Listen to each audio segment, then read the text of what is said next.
Kami dari kelompok 1 yang beranggotakan 10 orang yang masing-masing berkontribusi dalam video ini. Di sini saya diminta selaku moderator akan memperkenalkan nama anggota dari kelompok kami. Yang pertama sebagai pemateri. Perkenalkan, nama saya Ani dengan NIM 21030030067 selaku pemateri pertama. Perkenalkan, nama saya Hairani NIM 21030030064 selaku pemateri kedua.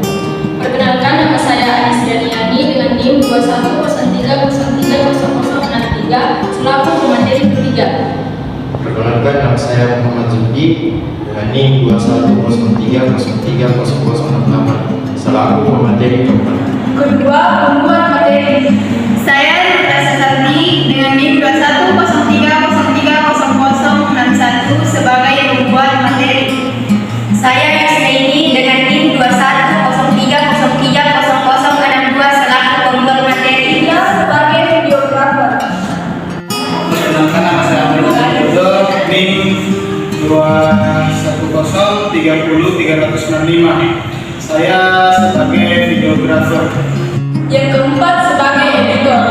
Saya Erdogan Aditya dengan NIM 210303069 selaku editor. Dan terakhir sebagai pemodal atau produser. Assalamualaikum warahmatullahi wabarakatuh. Perkenalkan, nama saya Kawan NIM 1930364 sebagai produsen dan pemodal dalam kabupaten. Nah, langsung saja kita ke videonya.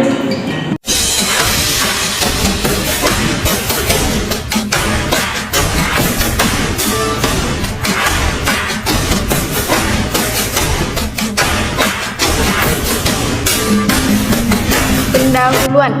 Hukum adalah peraturan-peraturan yang bersifat memaksa, yang menentukan tingkah laku manusia dalam lingkungan masyarakat yang dibuat oleh badan-badan resmi yang berwajib. Pelanggaran mana terhadap peraturan-peraturan tadi berakibatkan diambilnya tindakan, yaitu dengan hukuman tertentu. Rancangan undang-undang RUU adalah undang-undang yang diusulkan untuk dipertimbangkan oleh lembaga legislatif. RUU tidak menjadi undang-undang sampai disahkan oleh legislatif dan dalam banyak kasus disetujui oleh eksekutif. Asas adalah prinsip dasar yang menjadi acuan berpikir seseorang dalam mengambil keputusan-keputusan yang penting di dalam hidupnya. Retno Wulan S. Hukum acara perdata adalah pada semua kaidah hukum yang menentukan dan mengatur cara bagaimana melaksanakan hak-hak dan kewajiban-kewajiban perdata sebagaimana yang diatur dalam hukum material. Kajian teori. Hukum acara perdata sebagai hukum perdata formil memiliki hubungan hukum yang tidak terpisahkan dengan hukum perdata material. Berdasarkan pendapat Wiryono Prodjodikoro, hukum perdata material adalah rangkaian peraturan-peraturan perihal perhubungan-perhubungan hukum antara orang-orang atau badan-badan hukum satu dengan yang lain, tentang hak-hak dan kewajiban-kewajiban mereka terhadap masing-masing dan terhadap suatu benda. Perhubungan hukum mana yang tidak bersifat hukum pidana, yaitu yang tidak disertai kemungkinan mendapat hukum pidana, dan yang bersifat hukum tata usaha pemerintahan, yaitu yang tidak mengenai badan-badan pemerintah dalam menjalankan kekuasaan dan kewajibannya. Ketua Panitia Kerja Panja RUU Hukum Acara Perdata Dr. Insinyur Haji Adis Kadir SH MHUM yang juga merupakan Wakil Ketua Komisi 3 DPR Republik Indonesia menyampaikan sambutan bahwa hukum acara perdata diperlukan untuk menciptakan sistem hukum yang memenuhi rasa keadilan, kepastian, dan menjamin hak setiap masyarakat. Sumber hukum acara perdata belum secara tegas ditentukan dan ditetapkan dalam suatu peraturan perundang-undangan, rancangan undang-undang tentang hukum acara perdata dalam lingkungan peradilan umum yang telah diajukan kepada Dewan Perwakilan Rakyat DPR sampai sekarang belum dibahas oleh DPR dan Presiden untuk mendapat persetujuan bersama dan disahkan oleh Presiden untuk menjadi undang-undang.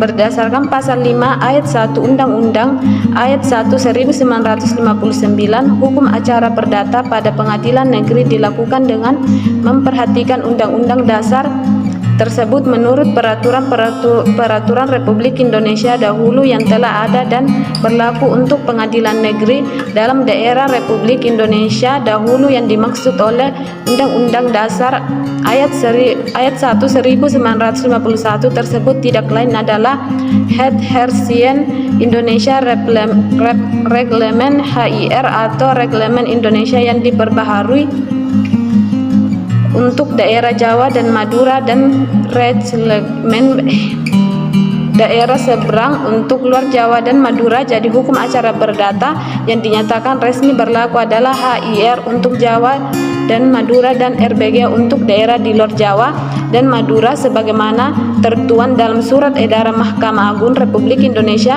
SEMA nomor 16 tahun 1964 dan SEMA nomor 3 tahun 1965 yang menegaskan berlakunya HIR dan RBG.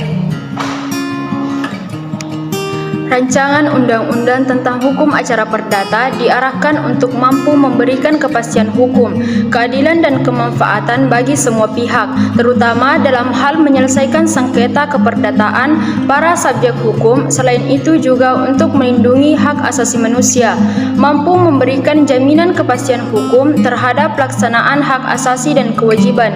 Peraturan perundang-undangan hukum acara perdata peninggalan kolonial Belanda ada 3 jenis. Yang pertama, BRV adalah untuk golongan Eropa. Yang kedua, HIR adalah untuk golongan Bumi Putra wilayah Jawa dan Madura. Yang ketiga, RBG adalah untuk golongan Bumi Putra wilayah luar Jawa dan luar Madura. RUU Hukum Acara Perdata perlu mengakomodir peraturan Mahkamah Agung atau PERMA seperti PERMA tentang administrasi perkara dan persidangan di pengadilan secara elektronik, PERMA tentang gugatan sederhana, dan PERMA tentang prosedur mediasi di pengadilan. Kejaksaan Agung Ferry Webisono menyatakan berbagai harapan hukum acara perdata antara lain akses pelayanan atau konsultasi hukum yang mudah tanpa biaya, perlakuan sama terhadap kaya dan miskin, bebas suap dan pengaruh pembenturan kepentingan dan bebas dari campur tangan pemerintah. Proses peradilan sederhana, cepat dan biaya ringan Undang-Undang Nomor 48 Tahun 2009 dalam Pasal 2 Ayat 4 dan Pasal 4 Ayat 2 mensyaratkan adanya asas penting dalam hukum acara perdata yaitu sederhana, cepat, dan biaya ringan. Berdasarkan Surat Edaran Mahkamah Agung RI Nomor 6 Tahun 1992 tentang penyelesaian perkara di Pengadilan Tinggi dan Pengadilan Negeri tanggal 21 Oktober 1992 ditetapkan oleh Mahkamah Agung RI tenggang waktu penyelesaian perkara paling lambat 6 bulan dengan ketentuan apabila tenggang waktu tersebut terlampaui harus melaporkan keterlambatan tersebut kepada Pengadilan Tinggi dan Mahkamah Agung RI. Solusi: Anggota Komisi 3 DPR RI Ihsan Solistio mengatakan hukum acara perdata HPR sudah tidak sesuai dengan perkembangan dengan kebutuhan masyarakat dewasa ini, sehingga tidak dapat menampung berbagai perkembangan hukum.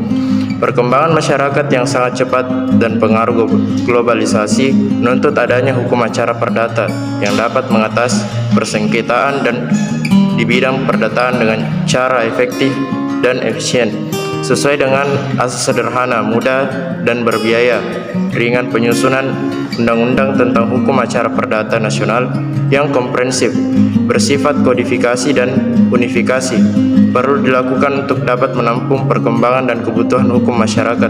Untuk itu, hadirnya kami di sini untuk menerima masukan Undang-Undang HPR. Urgensi dari penyusunan undang-undang ini ialah untuk mengatur mengenai acara perdata yang masih tersebar dalam berbagai peraturan perundang-undang. Masih banyaknya aspirasi mengenai proses peradilan yang panjang dan berbelit-belit, proses peradilan sederhana, cepat, dan biaya ringan. Undang-Undang Nomor 48 Tahun 2009 dalam Pasal 2 Ayat 4 dan Pasal 4 Ayat 2 mensyaratkan adanya asas penting dalam hukum acara perdata yaitu sederhana, cepat, dan biaya ringan. Maka dari itu sangat baik jika dalam sebuah peradilan diperlukan asas yang sederhana, cepat, dan biaya ringan dalam hukum acara perdata. Kesimpulan dari materi ini yaitu rancangan